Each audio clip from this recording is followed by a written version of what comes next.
আমাকে বেসিক্যালি যেই দিন উঠায় নেওয়া হয় এটা কোরবানি ঈদের আগে ছিল। ওইভাবে প্রিপেয়ার্ড ছিলাম না যে এমন কিছু ঘটবে আমার সাথে আমার জীবনে। আয়নাঘরে যখন প্রথমে আমাকে একটা অনেক পুরনো বিল্ডিংয়ে নিয়ে যাওয়া হয়, রুমটা খুবই খুবই খারাপ, খুবই গন্ধ, খুবই পচা একটা রুম ছিল। অনেক সময় মুভিজে দেখে এসেছি গন্ধোয়া বেতে হচ্ছে একটা প্রিজন সেল। তো আমি বলবো যে আয়নাঘরটা গন্ধোয়া বে থেকেও খারাপ। আমি কোনোদিন আশা করিনি আমি আমার ফ্যামিলিকে দেখব। আয়নাঘর শব্দটির সাথে এখন পরিচিত প্রায় সবাই। 5ই আগস্টের গণ অভ্যুত্থানের পর আয়নাঘর নিয়ে বেরিয়ে এসেছে নানান তথ্য। দর্শক, আজকে জানবো সৈয়দ সাদাত আহমেদের গল্প, যিনি আয়নাঘরে কাটিয়েছেন 130টি দিন। আয়নাঘর থেকে বেরিয়ে এসেও তার জীবন যে খুব স্বাভাবিকভাবে চলেছে তেমনটিও নয়। দর্শক, আজকে জানবো আয়নাঘর এবং আয়নাঘর পরবর্তী তার জীবনের গল্প। আয়নাঘরে বন্দী হওয়ার আগে সময়টার কথা একটু জানতে চাচ্ছি, সেই দিনটি আসলে কেমন ছিল? আমাকে বেসিক্যালি যেই দিন উঠায় নেওয়া হয় এটা কোরবানি ঈদের আগে ছিল। তো আমি অবভিয়াসলি ওইভাবে প্রিপেয়ার্ড ছিলাম না যে এমন কিছু ঘটবে আমার সাথে আমার জীবনে। আর যেহেতু আমি রাজনীতি করি, আমাদের রাজনীতি কর্মকাণ্ডের সাথে আমরা জড়িত, স্বাভাবিক আওয়ামী লীগ সরকার যেহেতু তখন খুব উঠে পড়ে লেগেছিল যে বিএনপিকে দমাবে বলে, তো তারা হয়তো আমাদেরকে ওইভাবেই ফলো করেছে। আমাকে উঠানোর পিছে তাদের মেন উদ্দেশ্য যেটা আমি বুঝি, যে তারা অনেক কিছু তথ্য জানার জন্যই হয়তো আমাকে টার্গেট করেছে। তারা সিভিল ড্রেসে এসছে, তাও একজন দুজন না, 3 মাইক্রোবাস এসছিল, যথেষ্ট মানুষ এসছিল, সাথে তাদের হাতে অস্ত্র ছিল। তারা অনেকে অস্ত্র দেখানোর জন্য শো করেছে, অনেকে অস্ত্র ট্রিগার করেছে বা পয়েন্ট হয়তো করে নাই, বিকজ সাথে আমার ছেলে ছিল, বাচ্চা দেখে তারা ওটা করে নাই। এই যে আয়নাঘরে যাওয়ার আগ মুহূর্তে আপনি কি কখনো টের পেয়েছিলেন যে কেউ আপনাকে নজরদারি করছে? আমি এমনি একটা জিনিস অনেক দিন ধরেই ভাবছিলাম বা ফিল করছিলাম যে হ্যাঁ, আমাকে আমার পিছে কোনো না কোনো গোয়েন্দা সংস্থা বা গোয়েন্দা টিম, কেউ না কেউ আছে। আয়নাঘরে যাওয়ার পরে আসলে কি ঘটলো? তারা কি কোনো ইনভেস্টিগেশন করলো? তারা আসলে কি ধরনের প্রশ্ন করতো আপনাকে? আয়নাঘরে যখন প্রথমে আমাকে একটা অনেক পুরনো বিল্ডিংয়ে নিয়ে যাওয়া হয়, রুমটা খুবই খুবই খারাপ, খুবই গন্ধ, খুবই পচা একটা রুম ছিল, ভাঙাচুরা একটা ঘর ছিল, বোঝাই যাচ্ছিল যে এটা অনেক আগে থেকে তৈরি করা। আয়নাঘরের ভিতরে তো ট্রিটমেন্টটা, আর এটা কি বলবো, এটা সত্যি করে বলতে গেলে স্বাভাবিক মানুষ কিভাবে নিবে জানি না, মানুষের সামনে সব কিছু বলাটাও ঠিক হবে কিনা জানি না, কিন্তু স্বাভাবিক এটা কোনো মানসিক ট্রিটমেন্ট না, অমানসিক ট্রিটমেন্টই বলা যায়। আর আমরা যেরকম অনেক সময় মুভিজে দেখে এসছি, আমরা ইন্টারন্যাশনালি আমরা অনেক বড় একটা নাম আছে গুয়ান্টানামো বে। গুয়ান্টানামো বেতে হচ্ছে একটা প্রিজন সেল। তো আমি বলবো যে আয়নাঘরটা গুয়ান্টানামো বে থেকেও খারাপ। আমরা কোনো দিনের আলো দেখতে পারতাম না, সকাল বিকাল রাত কিছুই বুঝতাম না, কোনো সময় ছিল না। কোনো শারীরিক নির্যাতন বা তারা কি কোনো মাইন্ড গেম খেলতো কিনা?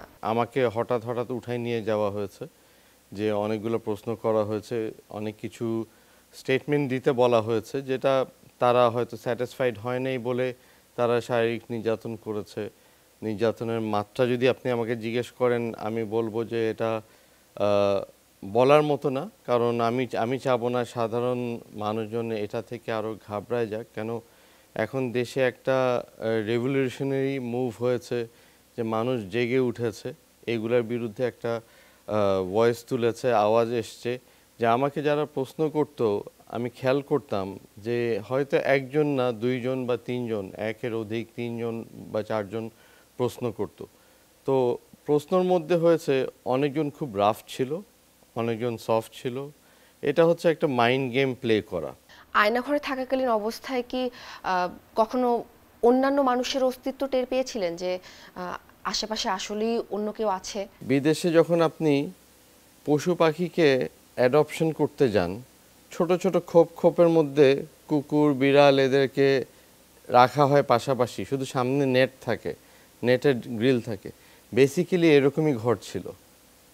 তো ওখানে যে আরও মানুষ ছিল তারা ছিল আমরা বুঝতাম, কিন্তু তারা কেউ কথা বলতো না, আমরাও বলতাম না, বিকজ আমাদেরকে ওই ভয় ভীতি তার দেখানো হতো, বলা হতো যে আপনারা কেউ আওয়াজ করবেন না, কেউ কারোর সাথে কথা বলার চেষ্টা করেন না, কিছু করবেন না।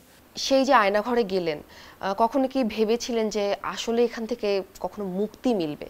আহ, প্রথম এক সপ্তাহে আমি খুব কথা বলার চেষ্টা করেছিলাম যে আমার কারোর সাথে কথা বলতে দেন, কি ব্যাপার আমি শুনি, বা আমার কিছু বলার থাকলে আমি বলি, আমাকে কখন ছাড়া হবে। এক সপ্তাহের মধ্যে জিনিসটা বুঝে উঠলাম যে এটা এত সহজে কিছুই হতে যাচ্ছে না। আর যেহেতু এটা কোরবানি ঈদের ৩-৪ দিন আগের ঘটনা, আমার বেসিক্যালি আমার ফ্যামিলির সাথে একটা প্ল্যান ছিল বাইরে যাওয়ার, বিদেশে যাওয়ার। তো ধরে নিলাম যে ওটা ওটা আর হবে না, আর ওটা আদৌ হচ্ছে কিনা এটা জানি না। আর পরিবারের সাথে যে ঈদ হবে না এটা বুঝতে পেরেছি, আর পরিবারের সাথে আদৌ আর কোনোদিন ঈদ হবে কিনা এটা আমি আর কোনোদিন চিন্তা করার করিনি, সাহস করি নাই। আমি ইভেন আমার ফ্যামিলিকে কোনোদিন আর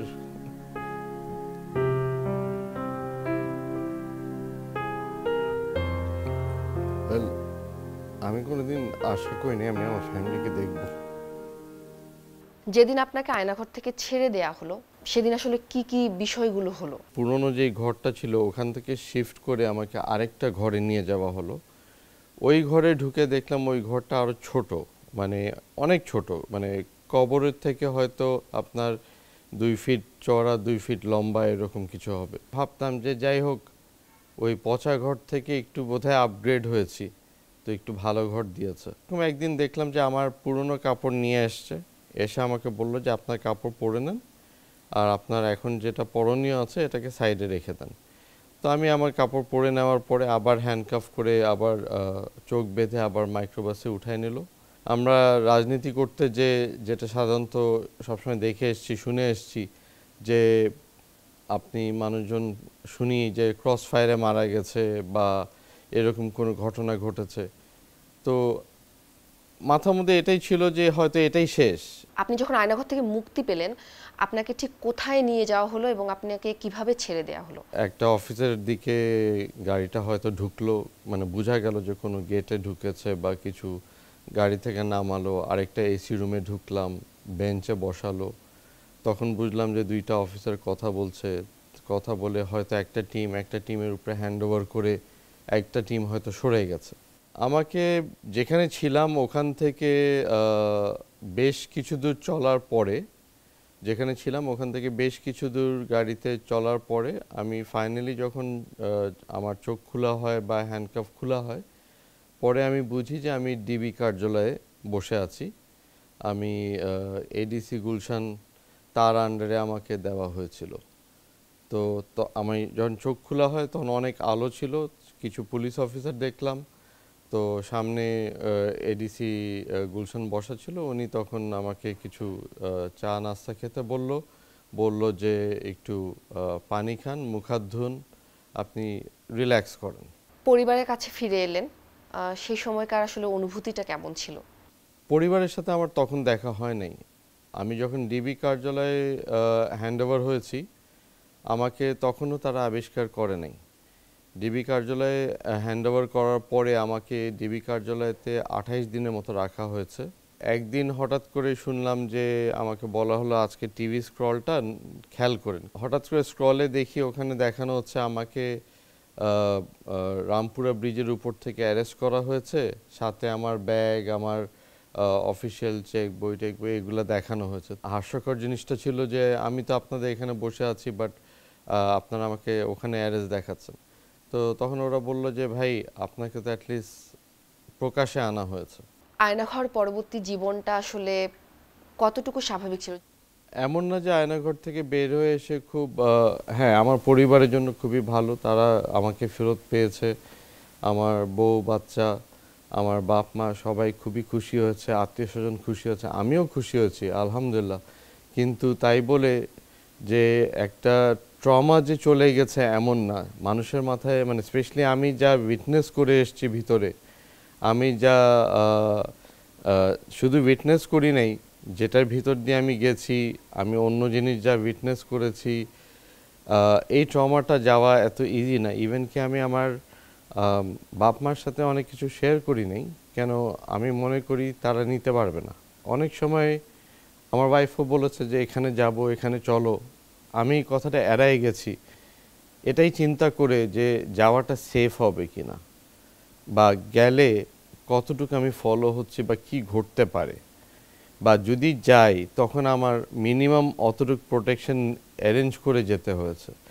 ইভেন ভয়ভীতিটা এমন একটা পর্যায়ে এসে দাঁড়ায় যে আপনি যখন জানেন যে আপনার গেটের বাইরে পা দিলে আপনার পিছে 4 থেকে 5 জন মানুষ আছে, আপনি শুক্রবারে জুম্মার নামাজ পড়তে যাব, আমি জুম্মার নামাজ পড়তে যাওয়ার সময়ও ডানে বামে সবসময় তাকাতে থাকতাম যে কয়জন মানুষ আমাকে ফলো করছে। ভিতরের পেন রয়ে যাবে আজীবন। অ্যান্ড আমি চাবো না যে এই হাসিনা সরকার বা এই আওয়ামী লীগ সরকার যেই ঘটনা দেখিয়ে দিয়ে গেছে বা যেটা করে দিয়ে গেছে, এটা আর কোনো সময়ে আমাদের দেশে বা কোনো দেশে কোনো জাতির সাথে কোনো মানুষের সাথে হোক।